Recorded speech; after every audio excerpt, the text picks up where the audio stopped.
Alam mo ba na sa tuwing gumagamit ka ng ChatGPT, Gemini, o kahit anong AI sites na gusto mo, may napakalaking AI data center na nagtatrabaho sa likod nito. Pagkatapos mong mag-type ng tanong, ipinapadala ito sa servers na nagpapatakbo ng AI. Hindi sa cellphone o computer mo ginagawa ang karamihan ng heavy processing. Ginagawa ito sa AI data centers, mga facility na puno ng powerful computers at specialized chips. Ang mga GPU na ito ang gumagawa ng milyon-milyong calculations para makabuo ng sagot, images, videos, at iba pang AI outputs.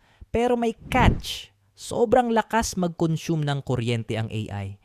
Kapag libo-libong GPU ang sabay-sabay na nagtatrabaho, napakalaking init ang nalilikha nila. Kaya kailangan ng AI data centers ng powerful cooling systems para hindi mag-overheat ang mga machines. At habang mas maraming tao ang gumagamit ng ChatGPT at iba pang AI tools, mas tumataas din ang demand para sa mas malalaki at mas powerful na data centers.